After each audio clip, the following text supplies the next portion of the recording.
Welcome to Devotionary, where we make the Bible accessible and applicable. In chapters 26 and 27 of the book of Leviticus, God gives the Israelites one last set of instructions, and they have to do with the making of vows. This particular issue doesn't seem to be one that we struggle with, at least on the surface, but it really has to do with the commitments we make to God. Each of us has probably had a time in our lives where we told God we would do something if He would only help us out of a predicament.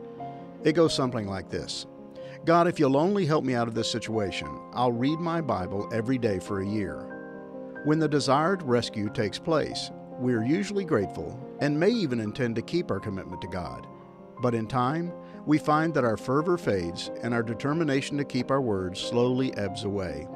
It seems that God would have us understand that He takes our vows seriously, even if we don't. He wants us to be people of integrity, especially when it involves commitments made to Him. So He provides His people with an escape clause.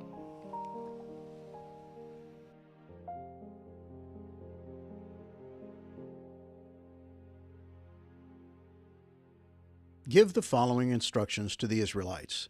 If you make a special vow to dedicate someone to the Lord by paying the value of that person, here is the scale of values to be used.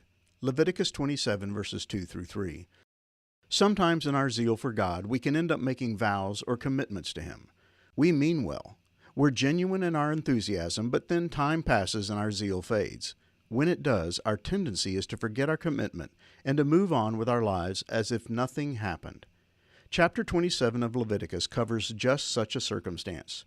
Moses gives the people instructions regarding special vows. The word used for this kind of vow seems to indicate that it was unusual or significant, out of the ordinary.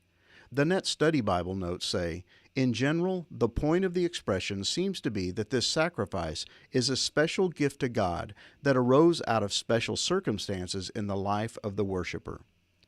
It seems that God knew there would be times in which His people would be compelled to make special vows to Him due to something that had happened to them or out of a genuine response to His actions or activities in their lives. They could dedicate themselves to His service. They could dedicate a child, as Hannah did with Samuel, to the service of God. They could dedicate an animal or their home. But regardless of what they dedicated, it seems that God knew the hearts of men and made a provision for their change of heart. Should a person who made a special vow to God change their mind, they could redeem themselves or the one dedicated to God for a price. Whatever they had devoted to God could be bought back, but it would cost them. Devotion to God is a serious thing, yet we often take it lightly. We can sometimes make vows or commitments to God flippantly, but God takes them seriously.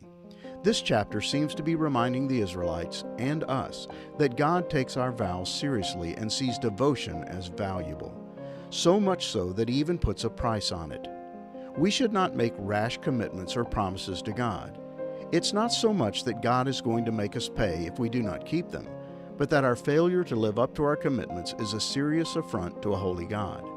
This chapter should be a reminder to all of us that God takes our vows of devotion seriously, and so should we.